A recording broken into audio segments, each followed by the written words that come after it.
On the night when Jesus was born, I wonder if Joseph ever prayed, "Father, this all seems so bizarre. The angel you sent, any chance you could send another? If not an angel, maybe a person? Some company would be nice, even a shepherd would do." Perhaps he did. Perhaps he didn't. But you probably have. You've stood where Joseph stood, caught between what God says and what makes sense. You've done what he told you to do, only to wonder if it was actually him speaking in the first place. You stared into a blackened sky with doubt. And you've asked what Joseph asked. You've asked if you're still on the right road. You've asked if you were supposed to turn left when you turned right. And you've asked if there is a plan behind this scheme. Things haven't turned out as you thought they would. Each of us knows what it's like to search the night for a light.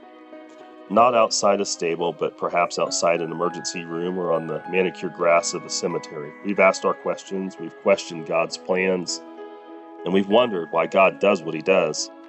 The Bethlehem sky was not the first to hear the pleadings of a confused pilgrim. If you're asking what Joseph asked, let me urge you to do what Joseph did. Obey. That's what he did. He obeyed when the angel called, when Mary explained, and when God sent. He was obedient when the sky was bright and when it was dark. He didn't let his confusion disrupt his obedience. He didn't know everything, but he did what he knew. He shut down his business, packed up his family, and went to another country. Why? Because that's what God said to do.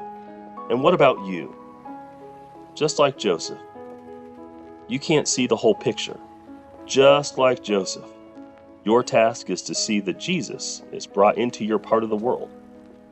And just like Joseph, you have a choice to obey or disobey.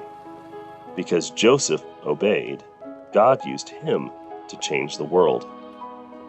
Can he do the same with you? God still looks for Josephs today. Men and women who believe that God is not through with this world. Common people who serve an uncommon God. Will you be that kind of person? Will you serve even when you don't understand?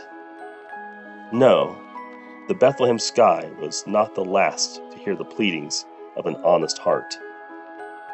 And perhaps God didn't answer every question for Joseph, but he answered the most important. Are you still with me, God? And through the first cries of the God child, the answer came. Yes, Joseph, I am with you. Through the small face of the stable-born baby, he says yes. Yes, your sins are forgiven. Yes, your name is written in heaven. Yes, death has been defeated. And yes, God has entered your world. Emmanuel, God is with us.